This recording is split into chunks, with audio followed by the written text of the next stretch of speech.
Good morning, everyone. Thank you for waiting. Welcome to the Raízen SA first quarter of 2023-24 crop year earnings presentation. This presentation is being recorded and the replay will be available at the company's IR website at ri.raizen.com and at Raízen's official YouTube channel.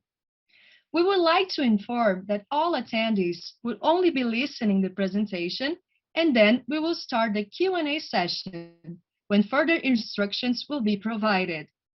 This call will be presented in English with Portuguese transcript. For the Q&A session, there will be a simultaneous translation to Portuguese. To change the audio, you can press the globe icon on the lower right side of your Zoom screen and then choose to enter the Portuguese room. After that, you can select Mute Original Audio. Before proceeding, we would like to clarify that any statements that may be made during this conference call regarding the company's business prospects, operational and financial projections, are goals and the beliefs and assumptions of Raízen's executive board using current information available. These statements may involve risks and uncertainties as they relate to future events and therefore depend on circumstances that may or may not occur. Investors and analysts should be aware of events related to macroeconomic scenario, the industry, and other factors that could cause results to differ materially from those expressed in the respective forward-looking statements. Today, we have the presence of the following company's executives: Ricardo Mussa, CEO, Carlos Moura, CFO and Investor Relations Officer, and Felipe Casali, Head of IR. Now I will turn the conference over to Mr. Casali. Please, you may begin your presentation.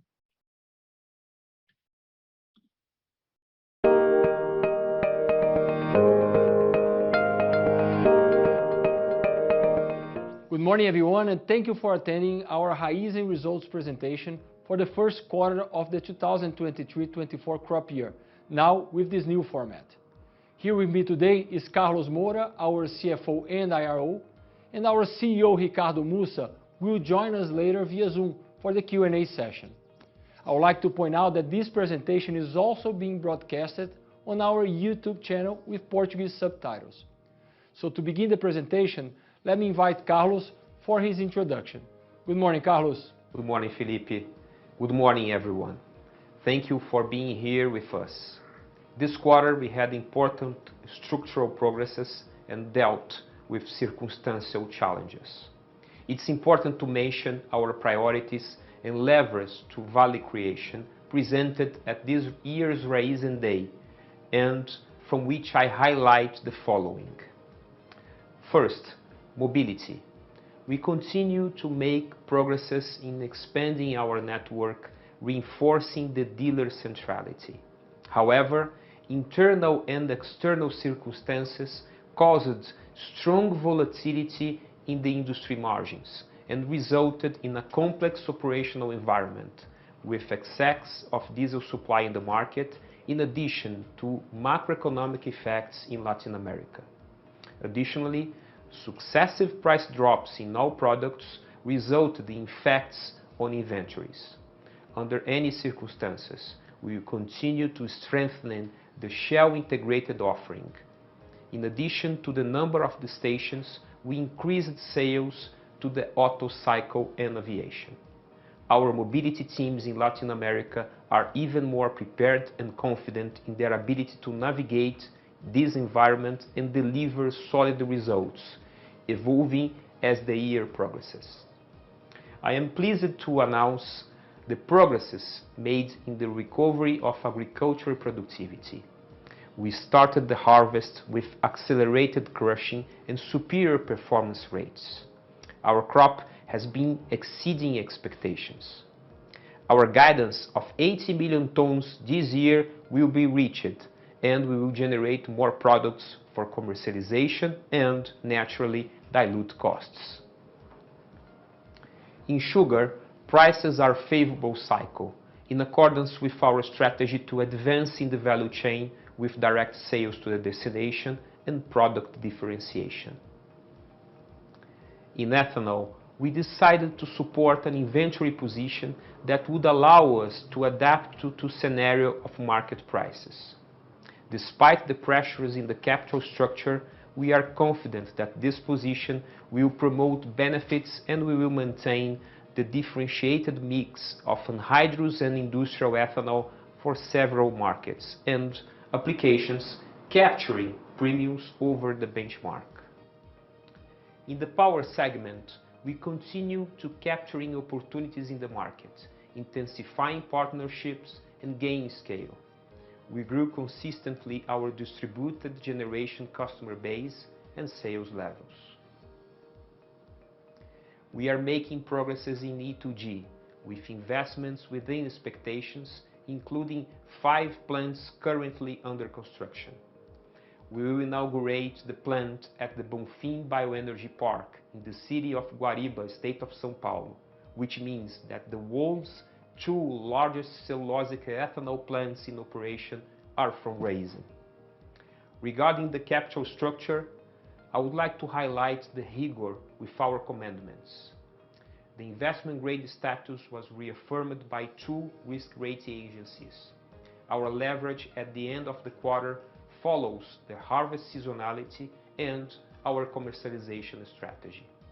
It's important to note that we are using the levers in our capital structure, such as, for example, more than 1 billion reais in compensation and reimbursement of tax credits.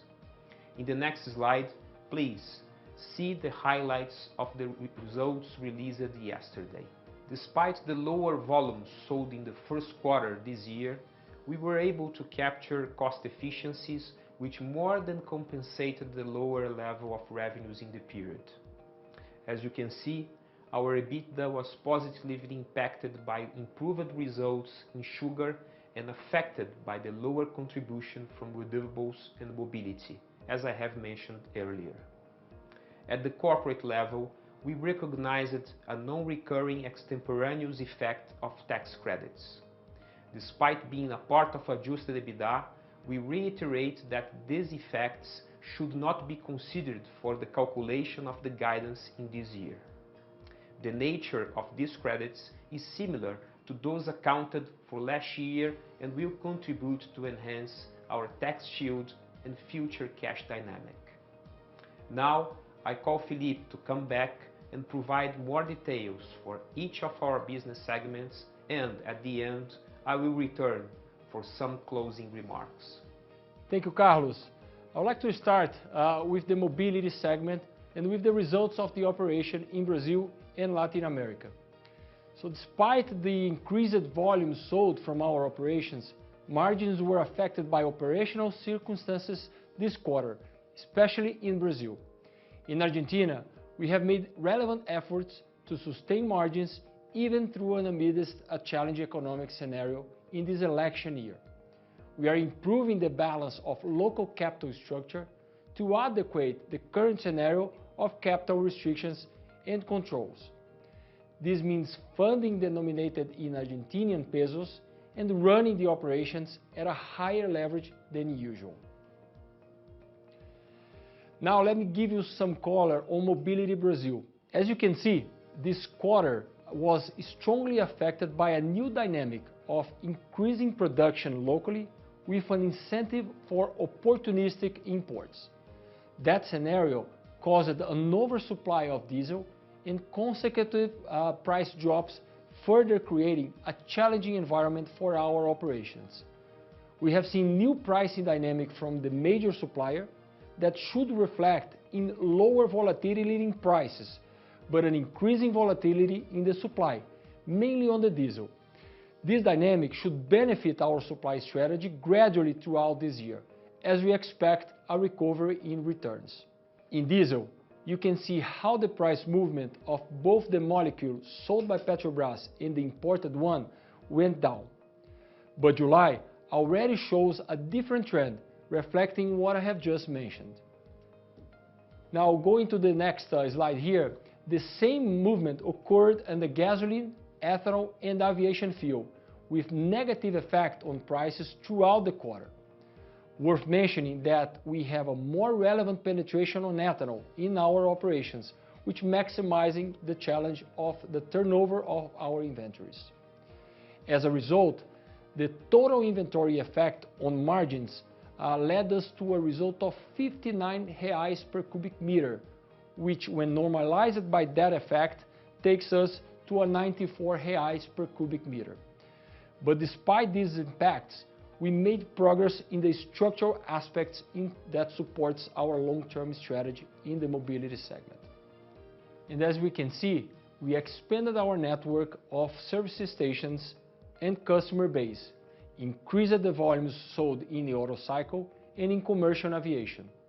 We continue to intensify sales and marketing initiatives, enhancing the value of the Shell integrated offer and profitability for both our resellers and to Raízen.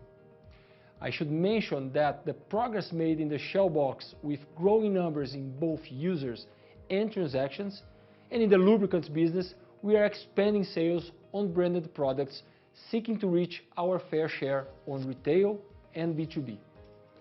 We are also making progress with Shell Recharge.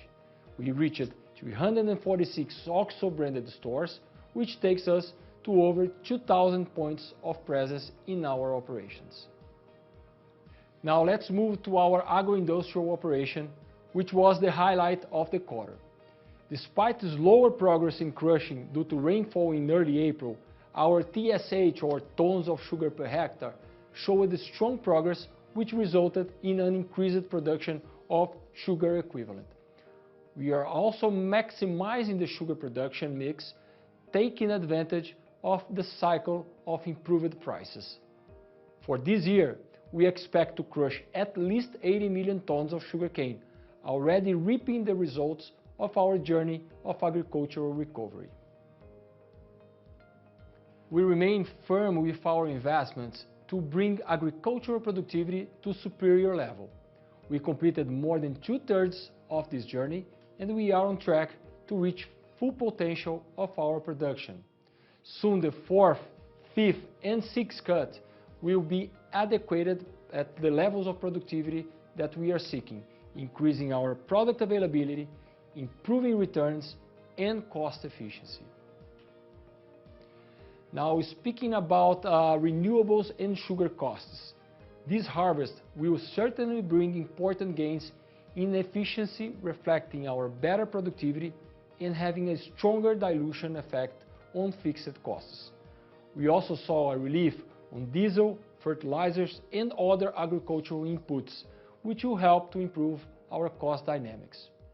It should be noted that these effects are not fully visible in the first quarter of the crop year, due to the inventory carryover from the previous harvest. But as the sales of this crop advance, this benefit will be clearly demonstrated.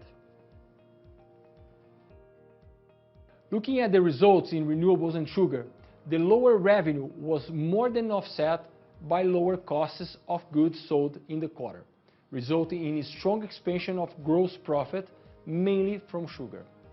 EBITDA, as you can see in this slide here, was positively affected by the improved product margins, but offset by lower sales volumes of ethanol and sugar. Regarding volume sold, it is important to highlight the power business, which has gained in size with the increase of our customer base in distributed generation and commercialization as well, a trend that should continue over the year. As for ethanol and sugar, let me remind you once again that Raízen's sales strategy is based on maximizing returns, targeting the best prices throughout the harvest year.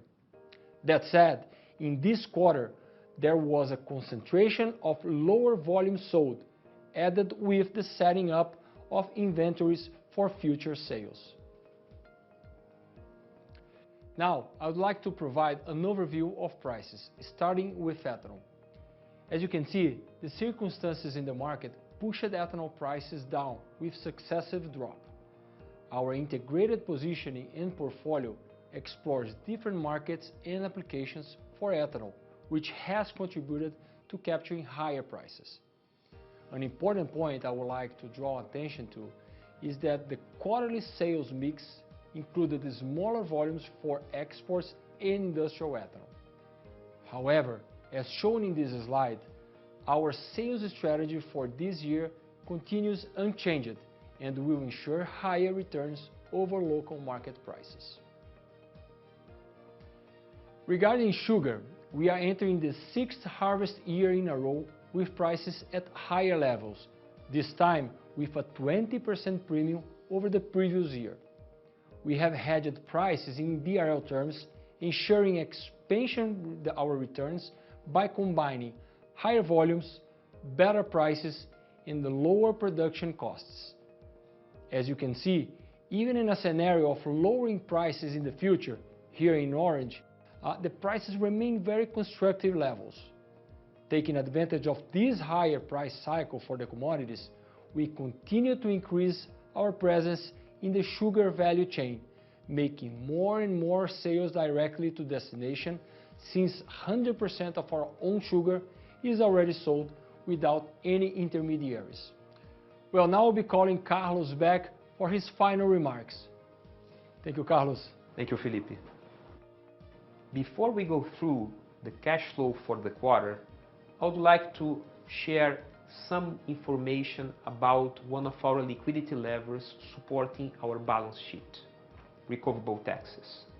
In this quarter, we managed to offset and have reimbursements of over just 1 billion reais, with an emphasis on PIS/COFINS credits.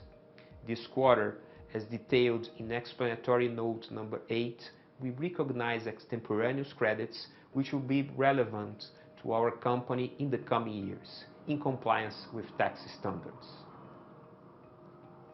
As we have mentioned before, we are building sugar and ethanol inventories for future sales, in addition to using some working capital levers available to us, always maintaining prudential levels of liquidity, balancing with a coherent capital structure, which allow us to support our expansion cycle. In terms of cash flow of investments, we are maintaining our focus on recovering agricultural productivity together with investments to build E2G plants, product quality in the refinery in Argentina, renovation of service stations, and expanding the power segment. Financing cash flow incorporating a higher level of amortizations according to the guideline of extending the average term of the indebtedness in our balance sheet at the end of this year, which explains the difference in cash flow to the shareholders between the periods.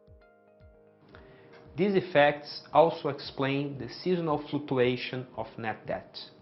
Despite the increase of the debt in the period, a healthy level of leverage has been maintained.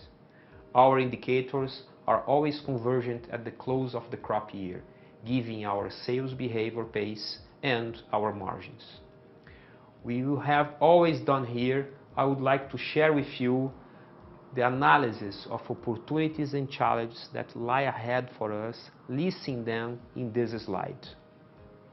Let me highlight our opportunities, which include superior level of agricultural productivity with an expansion of at least 9% in crushing at the floor of 80 million tons of sugarcane, which confirms our guidance. In sugar, we accelerated our strategy of moving forward with direct sales to destinations, expanding returns in the favorable cycle for commodities and diluting costs. Our E2G continues to expand strongly. Our contract portfolio reaches the equivalent to 4.3 billion euros, and we will maintain the market up to date on all of our progresses going forward. Amidst our challenges, I would like to highlight the volatility and externalities in the fuels market, at least until December. The less predictable business environment demands utmost attention and concentration from us. Naturally, the macroeconomic and political scenario in Argentina requires close attention and agility in our decision-making processes. In Paraguay, we feel confident with the new momentum in the country after the last presidential elections. I reiterate our motivation, focus and confidence in delivering results for this crop year, as we have disclosed in our guidance. It's key that we know how to separate circumstantial effects from the structural advances achieved, following our strategy. Before I finish the presentation, I would like to highlight the launch of our sustainability report regarding 2022-2023 crop year, reinforcing our journey and commitments regarding ESG aspects. We are also issuing the first version of the modeling guide, which will provide a better understanding about our business and sources of data and information. We will remain at your disposal to support you to exploring this guide and improving the level of knowledge about our company. So, I would like to call our CEO Ricardo Mussa, proudly representing Raízen in Istanbul, Turkey, together with our dealers to our Q&A session. Thank you.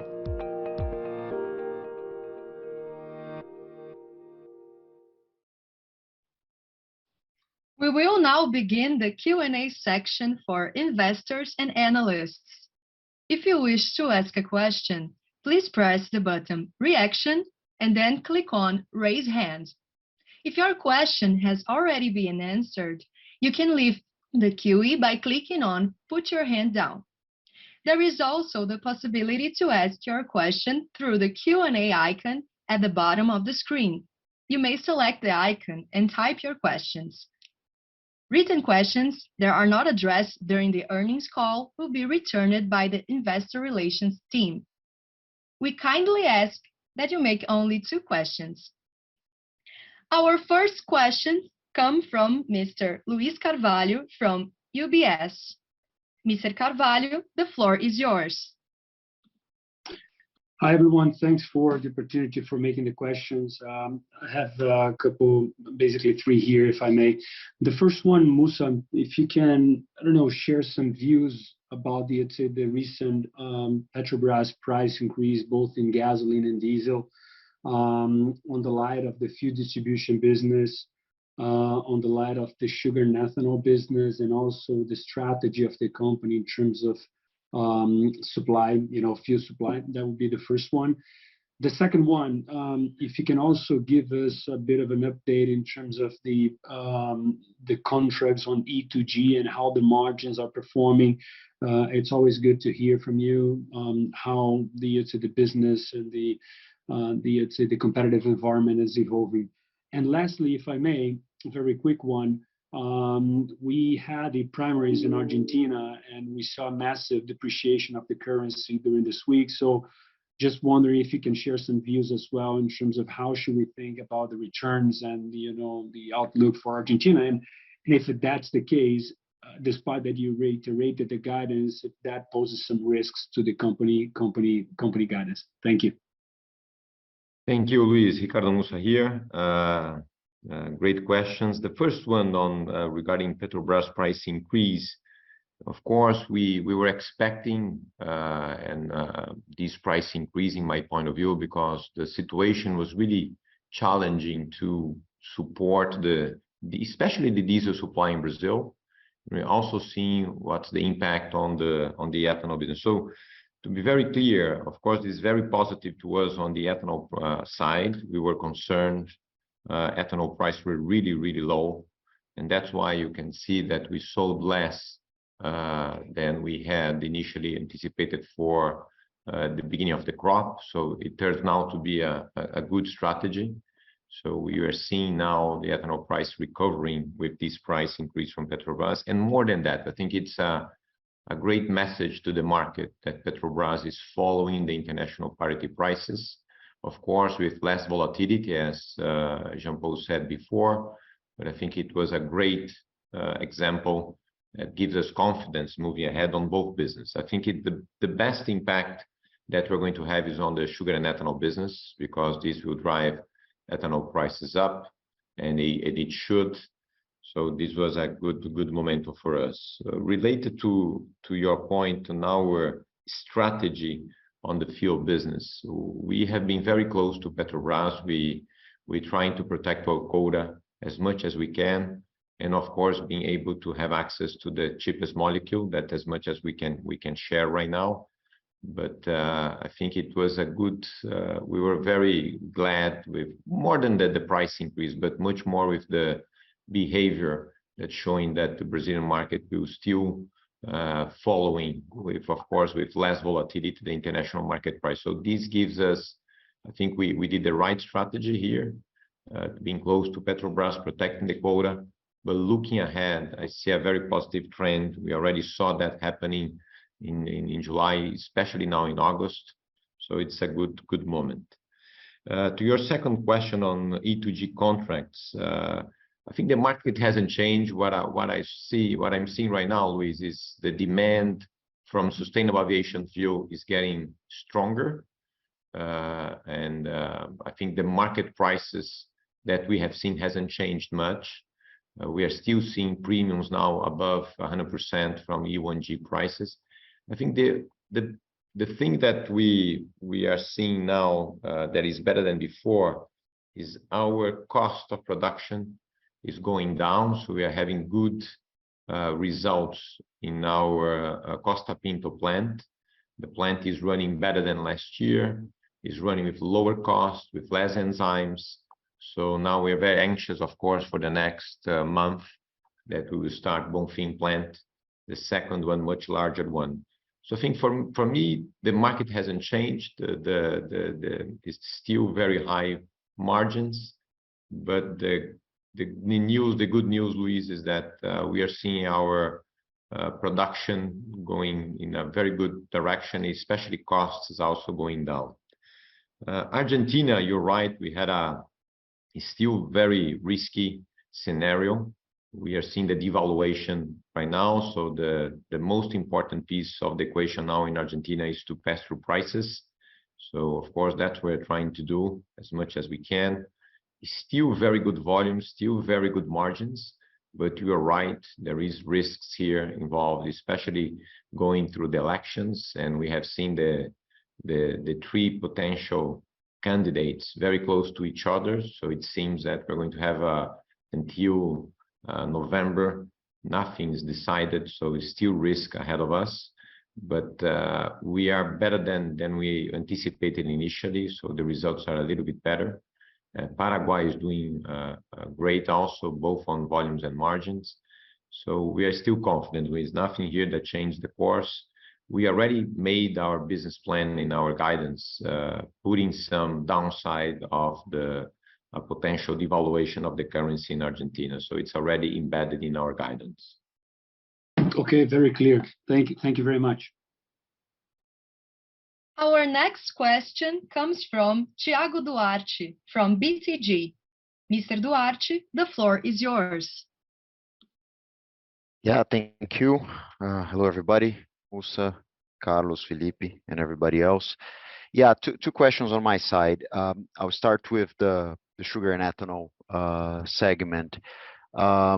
You know, there was this very nice improvement in overall yields, and I see that you're changing a little bit the tone of the guidance, putting 80 million tons of cane this year as a minimum.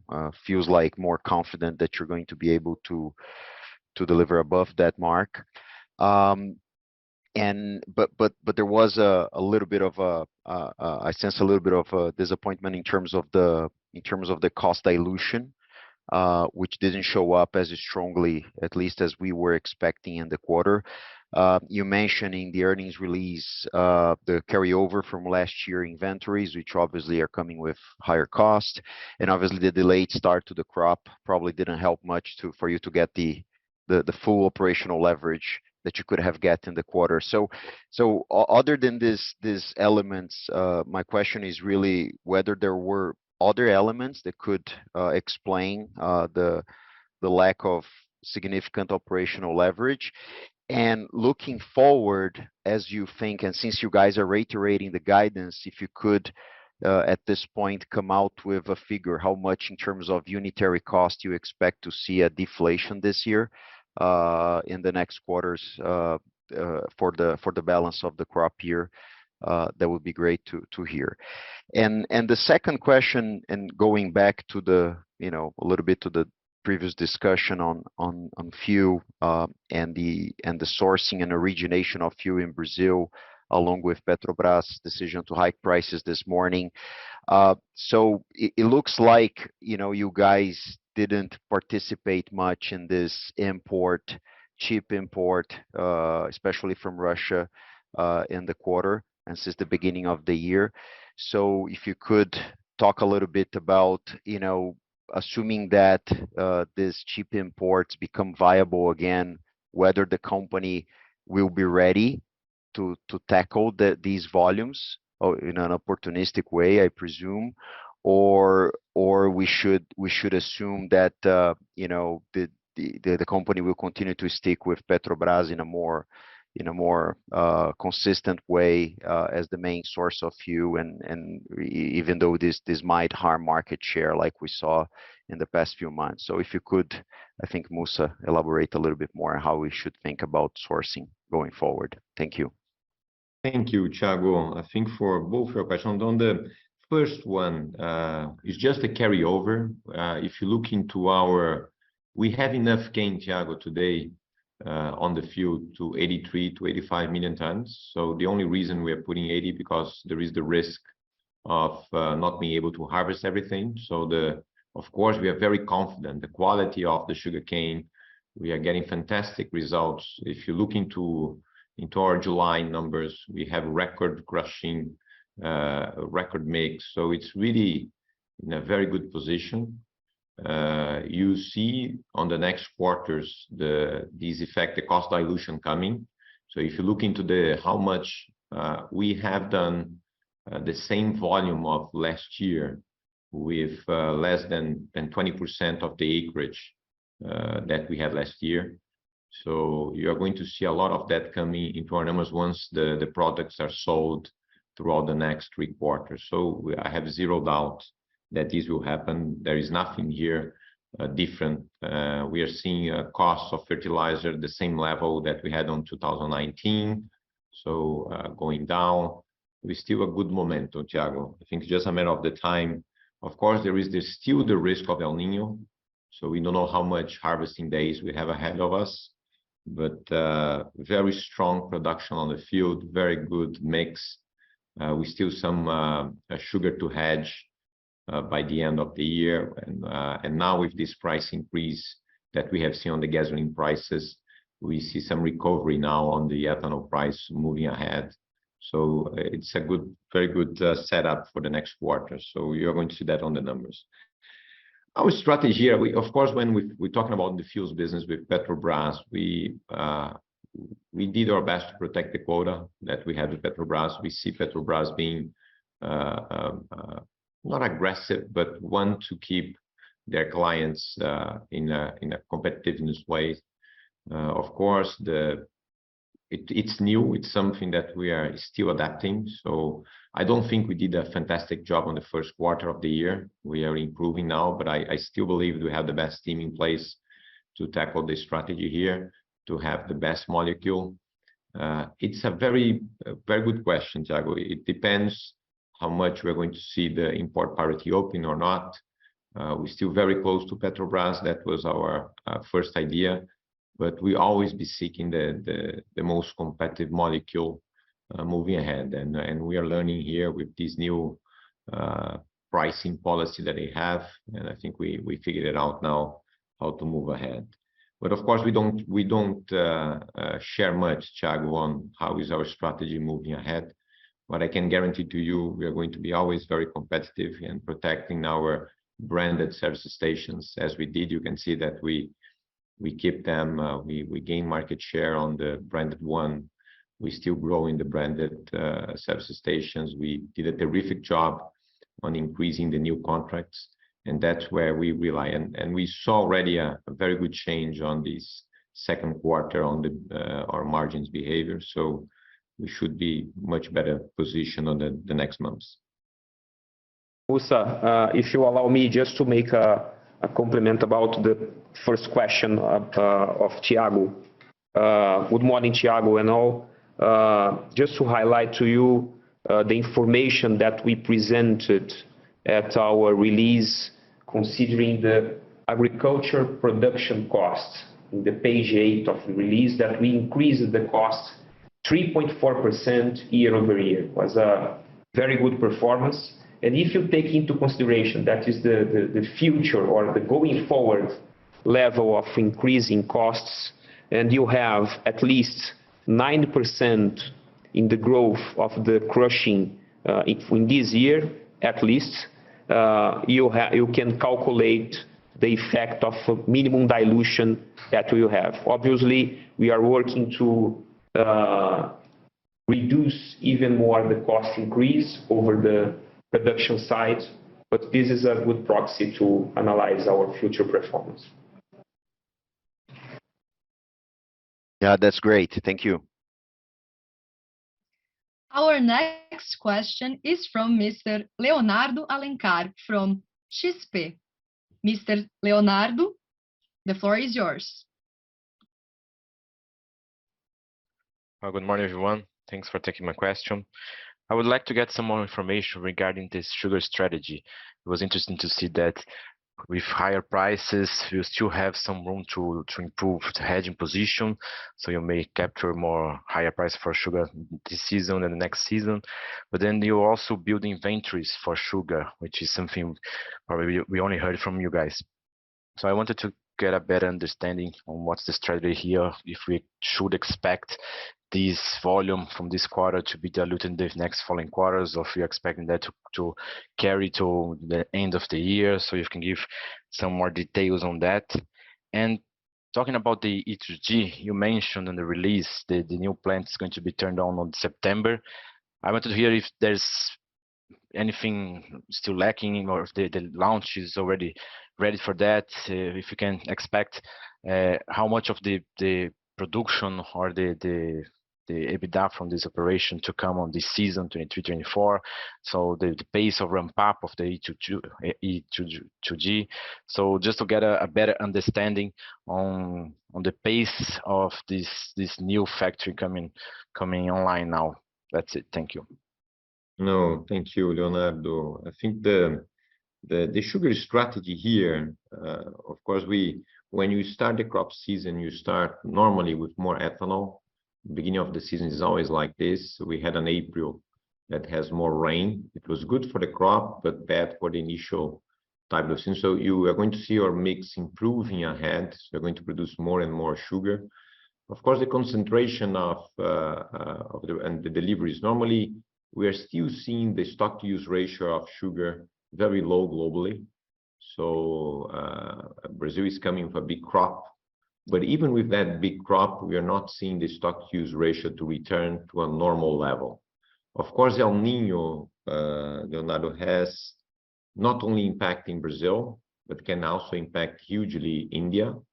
And this could drive prices up by the end of the crop season. That's why when you do have storage, as we do, you can take some advantage of carrying some of the product by the end of the season.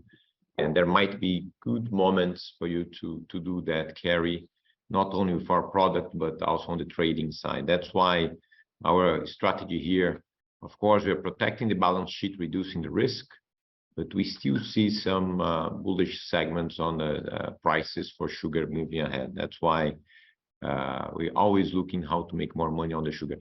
We had a very good year on the trading side last year.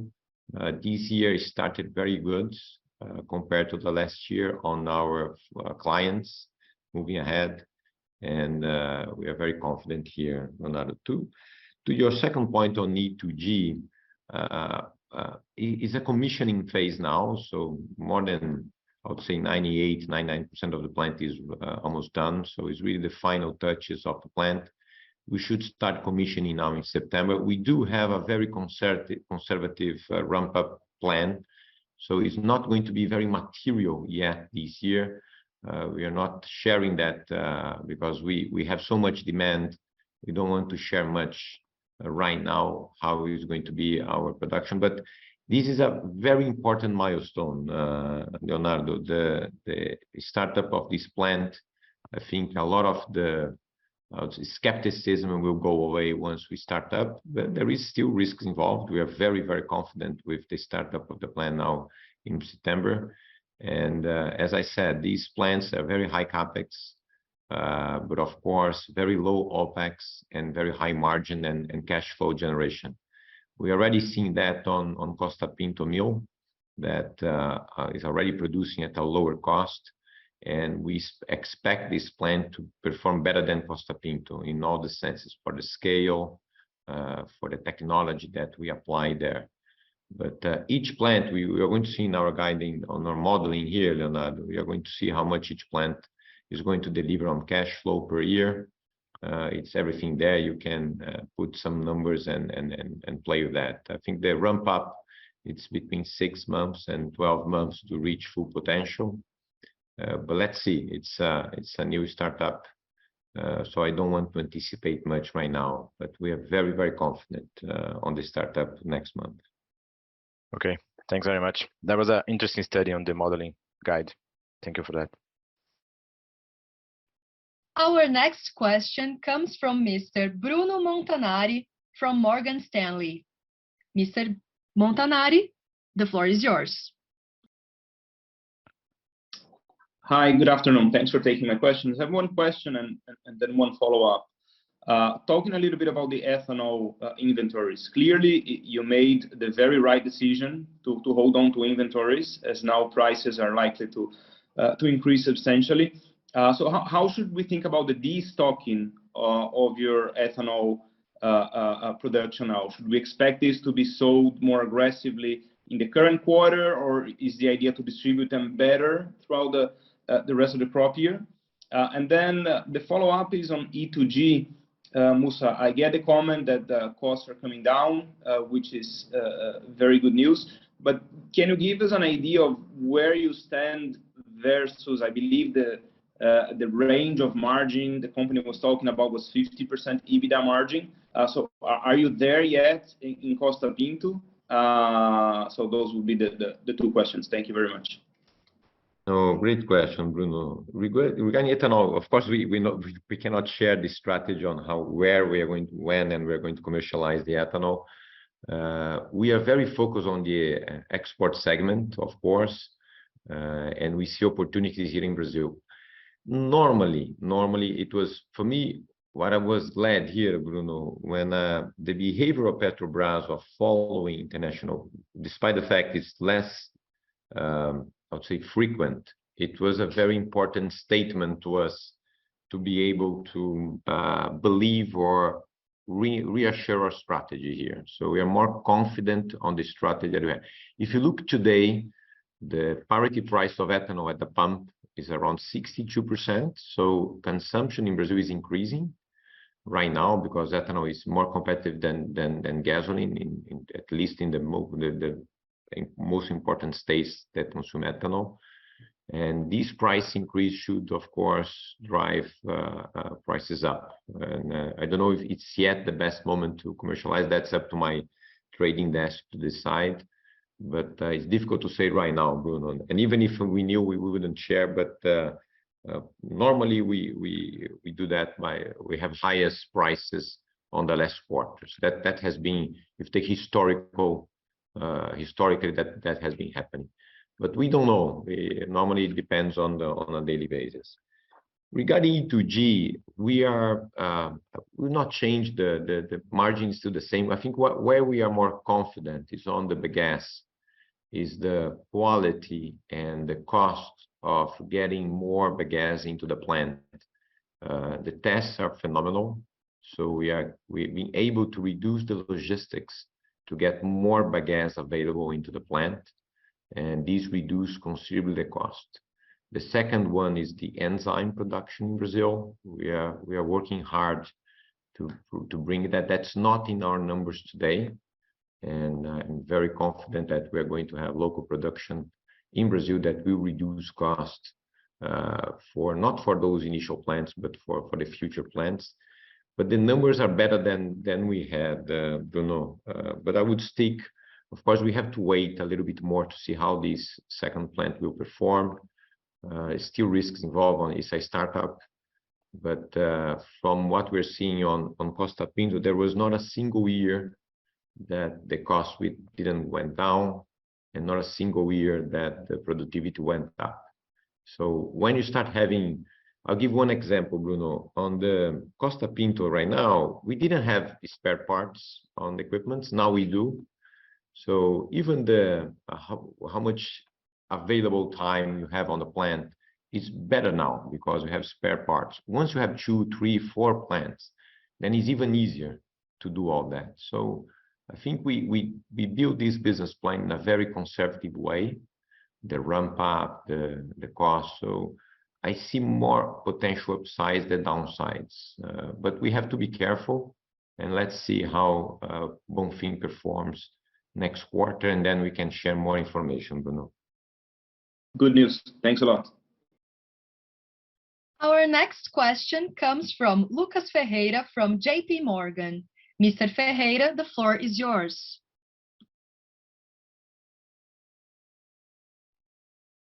Hi, everyone. Good afternoon. I have 2 follow-up questions. The first one on the ethanol price hike announcement and the discussions.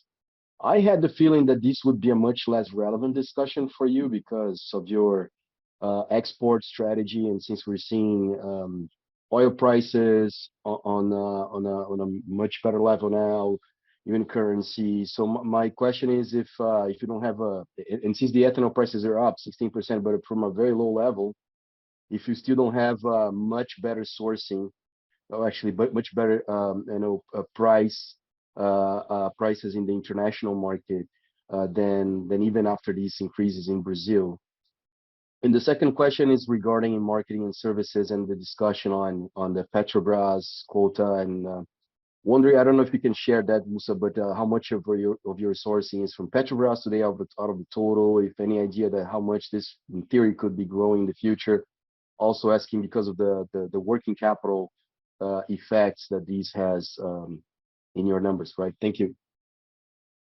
No, thank you, Lucas. On the ethanol price hike, I think it's always when you have such low level that we're seeing before. My major concern was not only the low level, was if we don't see the follow of the gasoline prices moving ahead. Now, I think the best was not the total amount of increase, Lucas, was the direction. It's showing that a local player in Brazil, important player like Petrobras, is following international market. That was for me the good news, and that gives confidence that you look into the even in the instruments that you have for hedging, for the Duprox hedge. It gives you confidence that you can do that. Even when you engage with a client, the sources, the alternative they had, are different. So it helps overall the margin. Still, the international prices are better. So of course, you're going to still see ourselves very focused on the international, and more than that, on the specialties that we have in our program. So that doesn't change. But the overall scenario helps. We were concerned that this would imply into a change on the pricing policy. That's why we're more confident. But he reiterated the guidance even without that. So I think this is a positive one from we had last week, right? On Petrobras quota, we don't share that. It's a very sensitive information on our side. We have a very good logistics, our infrastructure to import, especially on the northeast of Brazil. We still see that being imported, so we need to be competitive on importing in that region. But of course, we have seen and we believe that being close to Petrobras, it's very important. So I still think we did the right thing when we protected the quota on between April to June, but it cost us a little bit when you look right now. But I think it was the right thing moving ahead. I think Petrobras is a great partner. We need to be close to them, and we will not change that.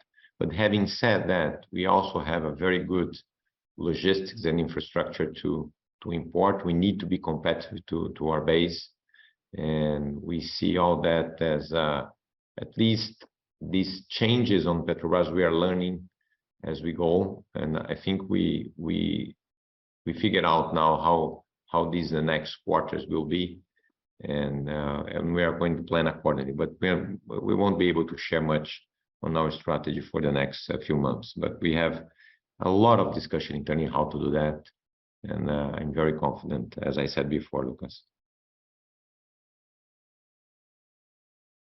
Perfect. Thank you, Musa. Our next question comes from Mr. Gabriel Barra from Citibank. Mr. Barra, the floor is yours. Hey, Musa, Carlos, Casali, thanks for taking my questions. Here I have two. One, it's regarding the tax credit. I remember back to the company investor day, we have talked a lot about the strong tax credit that the company has today. We have mentioned in the presentation something close to 13 billion reais in credit that could be monetized in the future. So my question here is regarding the timeline of this monetization. We have seen something close to 1 billion reais this quarter, and my question is regarding the timeline, and if you could imagine a pace close to this 1 billion per quarter, if it makes sense or not. If you could give us some color on that, could help us here to understand this cash generation for the next quarters.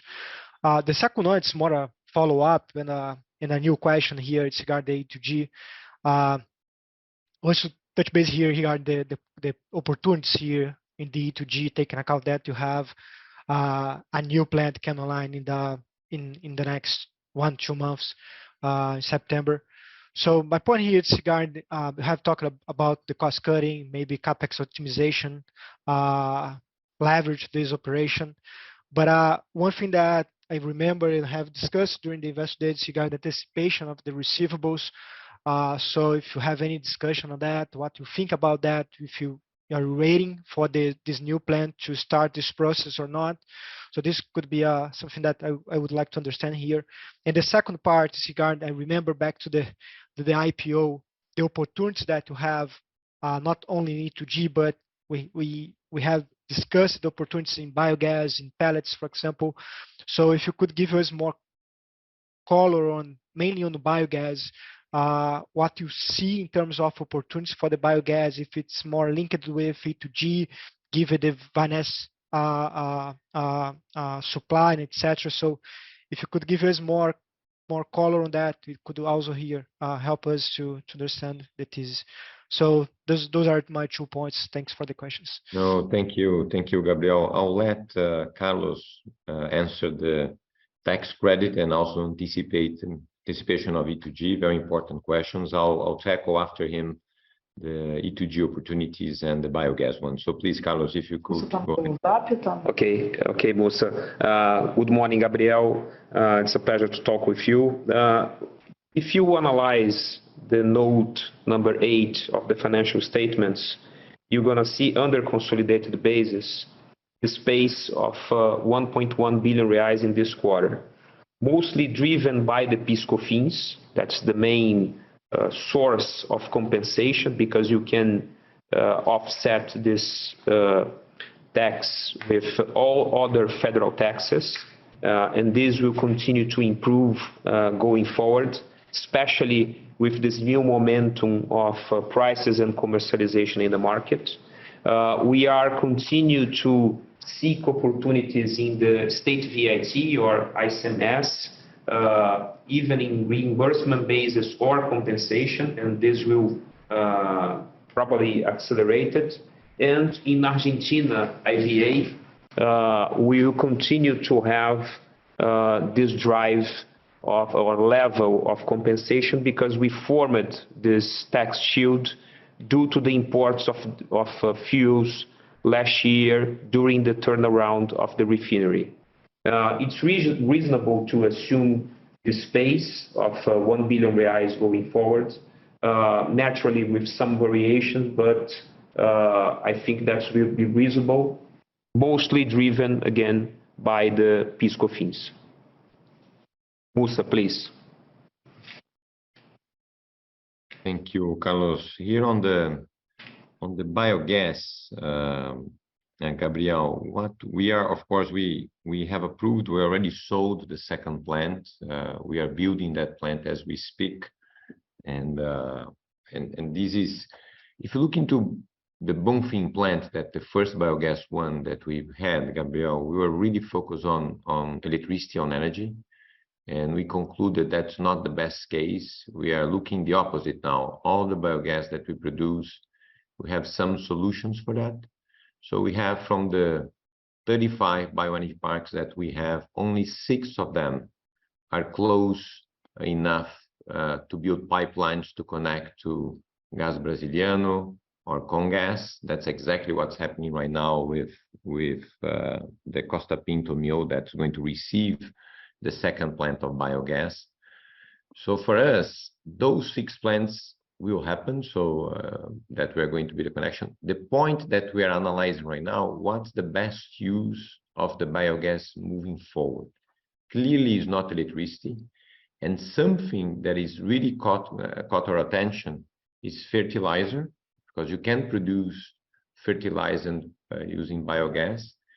And we had such good, I would say, studies on the best use of the biogas that we decided we have to slow down a little bit the construction of the biogas plants, understand what's the highest value proposition for the product.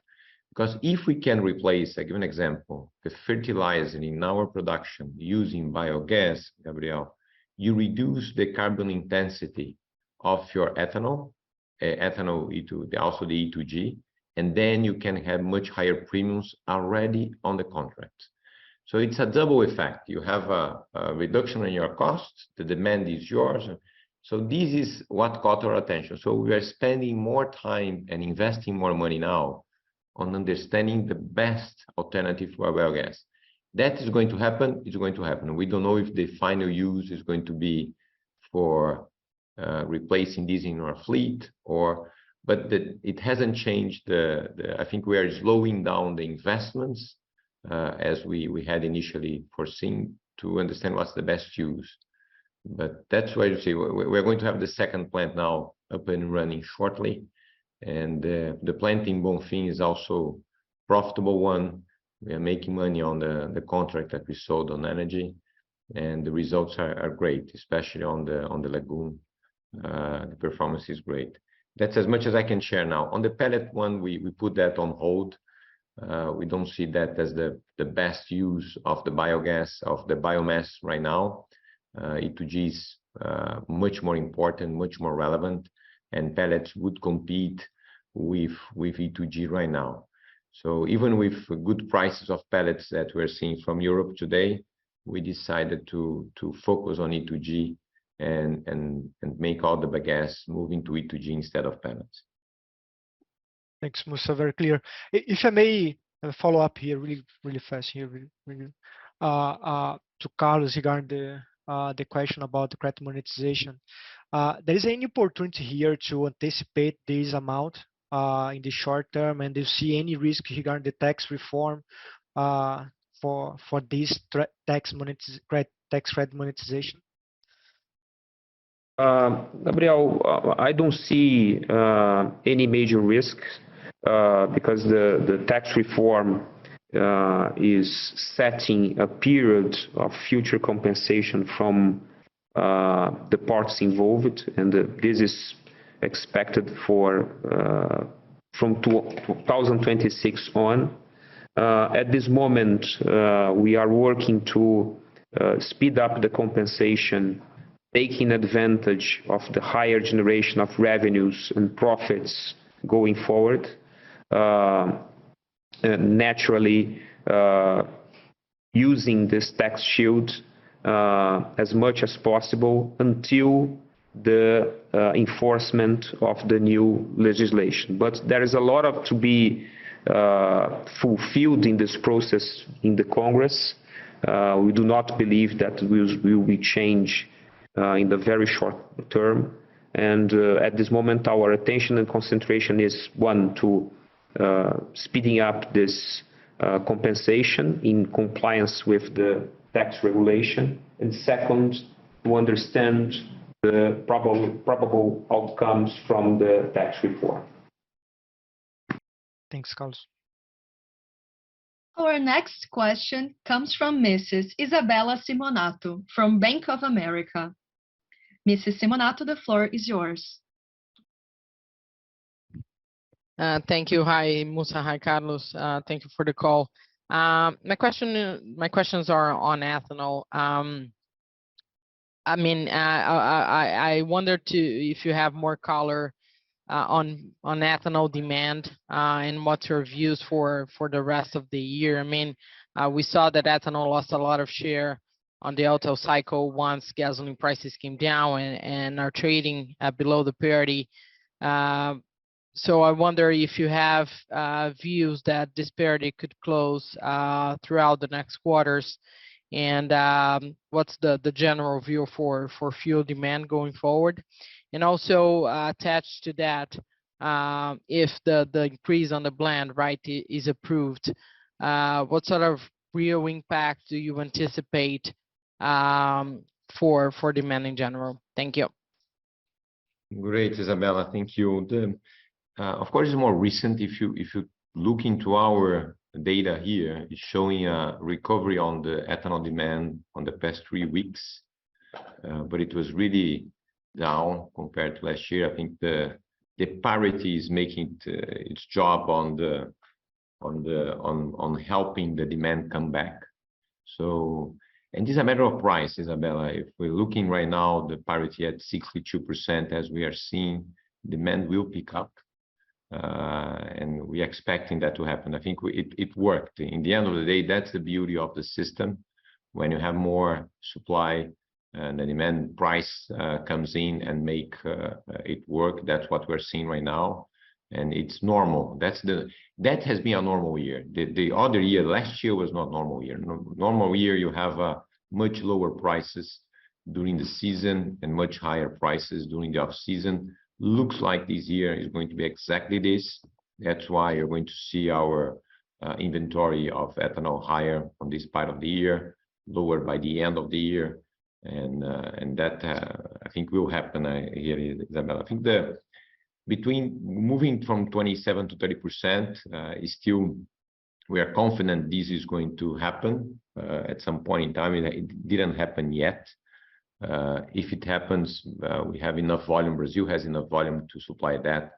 Of course, in the end, Isabella, the hydrous ethanol will be doing the balance between how much is going to anhydrous. And so we do have a lot of availability to convert hydrous into anhydrous and move to 30%. There is no risk on doing that.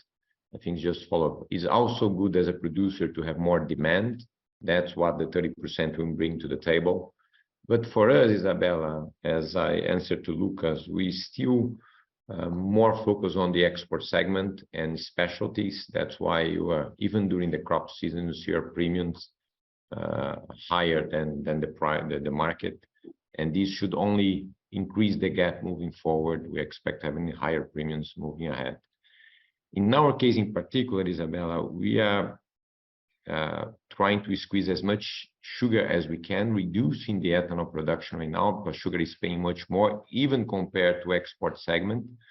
And we have had a very good month of July on the mix, and I think it's going to be the same now in August. And the weather is helping, and now our equipments are helping. So the mix might be also an upside compared to what we have initially planned. Perfect. Thank you, Musa. Our next question comes from Mr. Regis Cardoso from Credit Suisse. Mr. Cardoso, The floor is yours. Thank you. Good afternoon, Musa, Carlos, Casali. Thanks for taking my question. A couple of points, I think all of them quite objective and quick. One of them is regarding the Russian diesel imports, whether you still think this is relevant at current oil prices, whether you think price cap on Russian diesel at current oil prices have put that supply out of the market. It's not available to Brazil anymore. Whether you can share any sort of discounts you used to see in the diesel imports relative to the Gulf.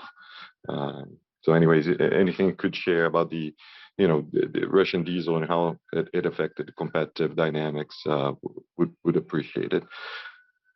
Second topic, quick follow-up on the Bonfim plant ramp-up. If you can, maybe share some of the parameters so we can calibrate our expectations for the upcoming quarter. What do you think would be? You talked a little bit about volume ramp-up in terms of timing. If you could also comment about pricing and as well as margins, because I believe the latter contracts you've made had higher prices than the first few contracts, and maybe the Bonfim plant is producing more for the initial contracts than for the latter contracts. So wanted to get a sense on pricing for that E2G as well. Another one is just on Argentina elections in general, whether you see any, how do you see FX flow restrictions currently in Argentina? Does it make sense to take new money into Argentina? Would it be a positive if they change to maybe a different a way to manage FX? And then just lastly, I think a very specific one maybe for Carlos on the corporate elimination segment. If we exclude the tax credit, it was a negative EBITDA. Maybe if you can just explain, what's in that line and whether that is recurring. Thank you. Oh, thank you, Regis. I'll give you, of course, we don't share much on our strategy of supply. Just to give you some insights of the imports of Russian diesel in Brazil. I think Brazil is still an outlet for Russian diesel. It's more complex compared to bringing from the Gulf. The ships are larger.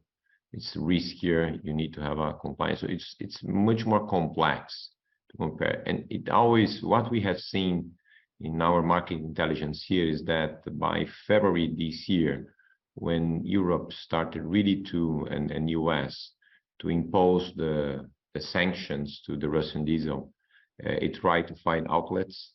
Brazil was an outlet. And of course, it only go into outlets that pays more. And other countries like India, China, or even Middle East and Africa are also competing for that. So it always depends. It's a very difficult market to follow, Regis. In general, it's more complex. But complex doesn't mean it's bad, because we also a company that has a very good reading, understanding very good logistics. So it might have some opportunities. Having said that, but that's as much as I can share. I still see Brazil as an outlet for Russian diesel, so I don't think it will reduce.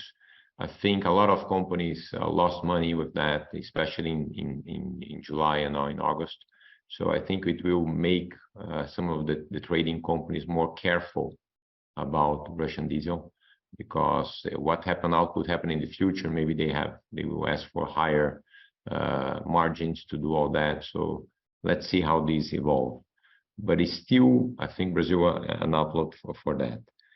Your second question was the ramp up of Bonfim. We of course have a lot of sensitive information on that too, especially on the contracts that we have, because we have obligations on the contracts. So we don't share much. High numbers here, Regis. We should get Bonfim to between 60 and 70 million liters next year.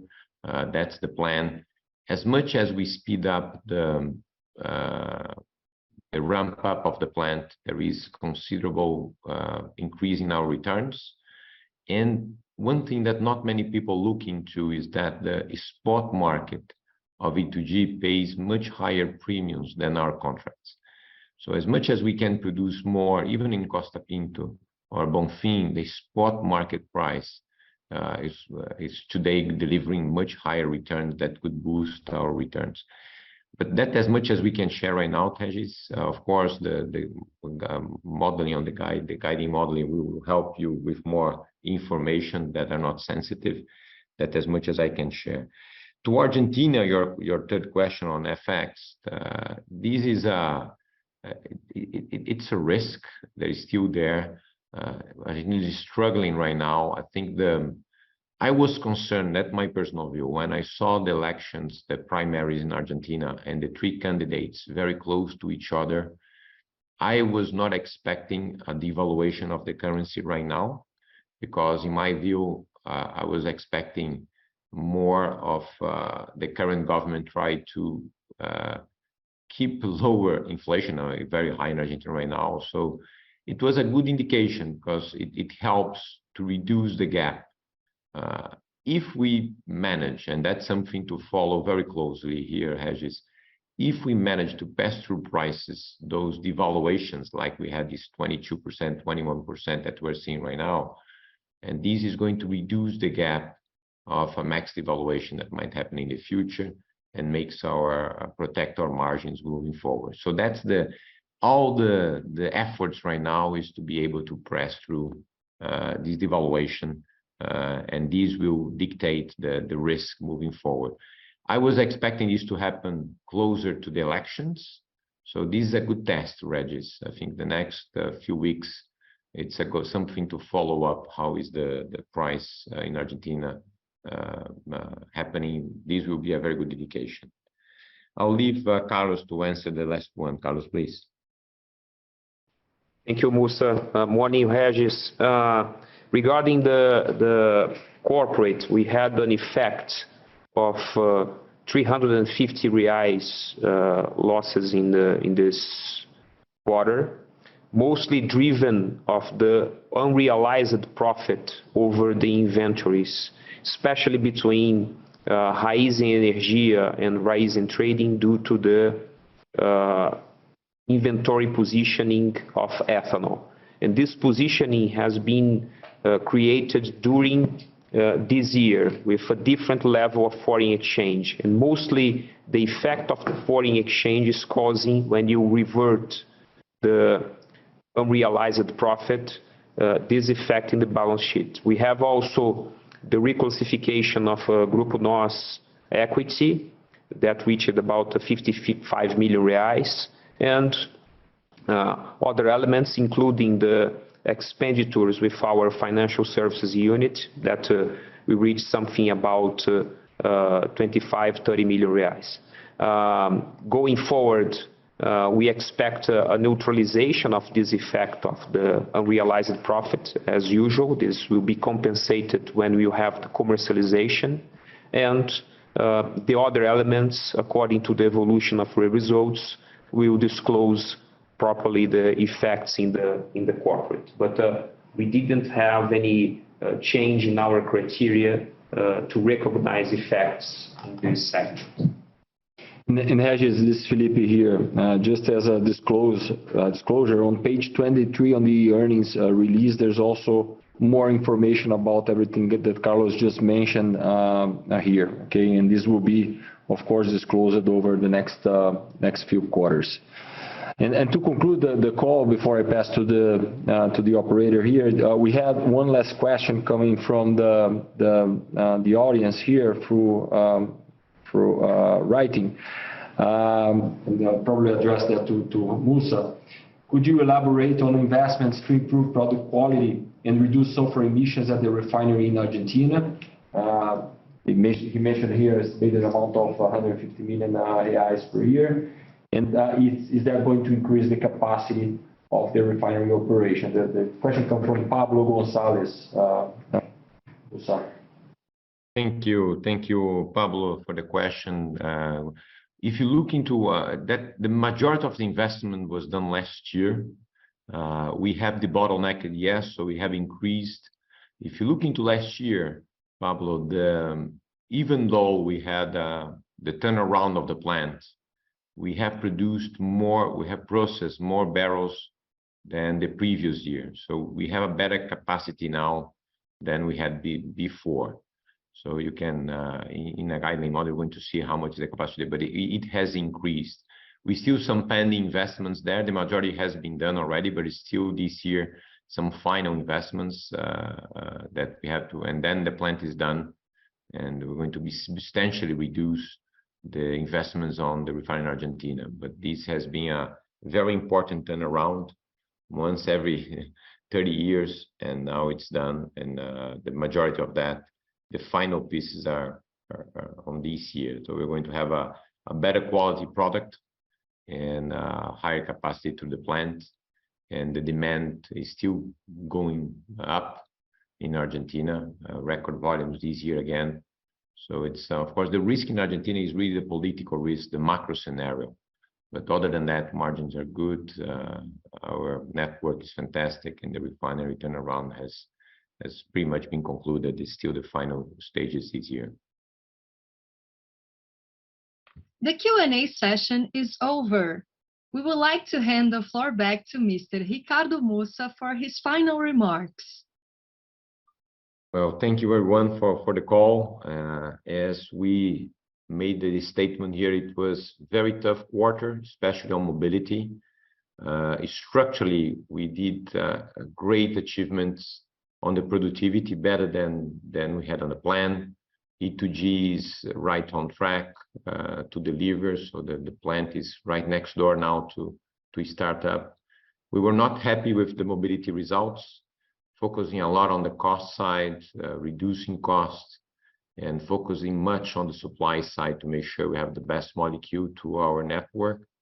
We took the stand here to protect the branded sites, protect the network. That's not going to change. We are going ahead at the same pace that we had before. And more important here, we are reiterated the guidance for the year. Of course, different lines and different risks that lies ahead of us, but we are very confident, especially now what we have seen in July and August. We are confident we are going to deliver. And let's focus now, guys. Now it's time to deliver, time to work. But thank you for the call, and see you in 3 months. The Raízen SA first quarter of 2023-24 crop year conference call is concluded. The Investor Relations Department is available to answer further questions you may have. Thank you and have a good afternoon.